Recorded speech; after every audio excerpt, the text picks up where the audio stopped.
Saudi থেকে Italy ভাই, মানে এতটা যে সহজ যাওয়া সৌদি থেকে ইতালি, মানে ভাবার বাইরে, কল্পনার বাইরে।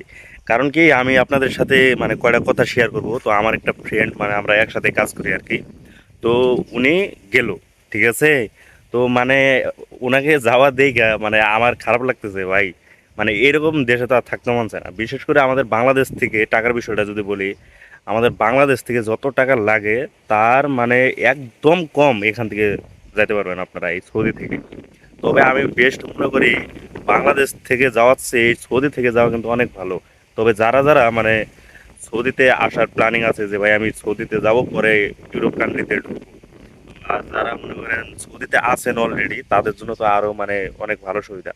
তো এখানে অবশ্যই আপনাদেরকে মানে দালালের যে বিষয়টা, এটা কিন্তু মাথায় রাখতে হবে। তো আমি এইসব কথা বলবো না, তো আমি আসলে এই প্রসেসটা বলি হালকা। তো আমার যে ফ্রেন্ড আছে, তো ইনি মানে কিভাবে গেল, তো ইনি গেল আজকে। তো আমি এখন বিকেল টাইম, তো উনি সকালে রওনা দিছে। তো আমি জেজান থাকি, তো তো ওনার সাথে আমি যাইতে পারি নাই, কারণ উনি গেল রিয়াদ এয়ারপোর্ট থেকে।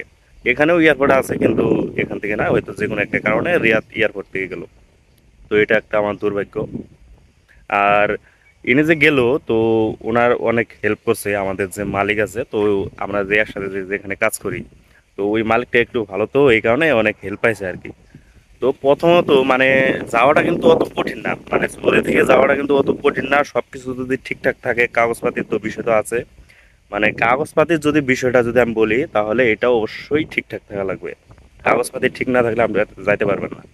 আপনার কাছে যদি লাখ লাখ টাকাও থাকে, তাও কাগজপাতি ঠিক না হলে আপনি যাইতে পারবেন না। প্রথমত দুইটা জিনিস লাগবে। এক নম্বর হলো আপনার আকামা লাগবে, এখানকার যে কফিল, ঠিক আছে, এইগুলো তো লাগবেই।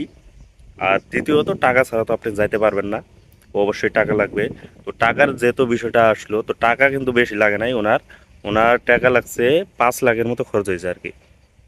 তো সৌদি থেকে কিন্তু বেশি টাকা কিন্তু লাগে না, 5 লাখ টাকা, বাংলাদেশে 5 লাখ টাকা হলে আপনি যাইতে পারবেন। তো এইটা কিন্তু মানে অনেক ভালো একটা সুবিধা। 5 লাখ টাকা সৌদিতে কাজ করতে কতদিন সময় লাগে? যদি ওইরকম ভাবে বেতন আসে, তাহলে দেখা যাচ্ছে 1 বছর লাগবেই না। হ্যাঁ। তো উনি যে যেভাবে গেল, তো আমাদের যে মালিকটা আছে উনি অনেক হেল্প করছে আর কি। তো মানে বক্করচকর কোনো দালাল ধরে নাই তো, কারণ সৌদিতে এরকম অনেক অ্যাভেলেবেল দালাল থাকে, যেগুলা দেখা যাচ্ছে মানে টাকা টুকা নিয়ে মাইরা চলে যায়। এরকম ভাই অহরহ লোক মাইর খাইছে। মানে আমার দেখাও আছে এরকম অহরহ লোক মাইর খাইয়া এখন পর্যন্ত সৌদিতেই কাজ করতেছে। তো এরকম লোকও কিন্তু আমি দেখছি।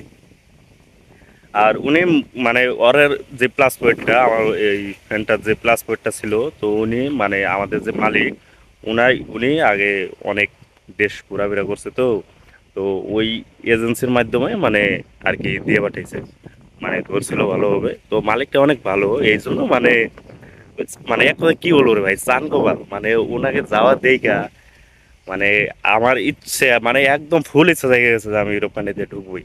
একদিন না একদিন হলেও ঢুকবোই, আল্লাহর রহমত, ইনশাল্লাহ। তো আপনাদের সাথে মানে আমি কটা কথা শেয়ার করি যে টাকার যে বিষয়টা, এটা কিন্তু বেশি লাগে না, 5 লাখ টাকা হলে হলে হয়ে যায়। আর কাগজপাতি তো অবশ্যই ঠিকঠাক থাকা লাগবে। আপনি যদি সৌদিতে থাকেন, তাহলে অবশ্যই আপনার আকামা থাকতে হবে, কাগজপাতি এইগুলো যদি আমি বলতে যাই ভিডিও অনেক বড় হয়ে যাবে, ঠিক আছে। তো দেখা যাইতেছে মানে কাগজপাতি অবশ্যই ঠিক থাকা লাগবে। আর দেখা যাইতেছে আপনাদের এই মালিক হয়তো ভালো, কিন্তু আপনাদের মালিক হয়তো ভালো না হইতে পারে। আর এইগুলা তো মালিকের জীবনও দিয়ে পাঠাবো না। আপনি যে কোম্পানি চাকরি করেন, ওই কোম্পানি আপনাকে ছাড়তে চাইবো না, আপনার তো দিয়ে পাঠা দূরের কথা। আপনি যদি মাঠে না নামেন, তাহলে কিন্তু আপনি যাইতে পারবেন না। তো সেই জন্য আমি বলতেছি বেবি, ভাষা ভাবা চিন্তা বাদ দিয়ে মানে মাঠে নেমে পড়েন, কারণ এটা অনেক সহজ, ভবিষ্যৎ অনেক ভালো হয়ে যাবে ইউরোপ কান্ট্রিতে একবার ঢুকতে পারলে। তো আশা করি বুঝতে পারছেন। তো ভালো থাকেন। আর যাওয়াটা কিন্তু অতটাও কিন্তু কঠিন না, টাকা হইলে সবই সম্ভব। আর অবশ্যই আপনাকে বৈধতা থাকতে হবে যদি সৌদি আরব থেকে যাইতে চান। তো ভালো থাকেন ভাই, আর অবশ্যই চ্যানেলটি সাবস্ক্রাইব করে রাখবেন।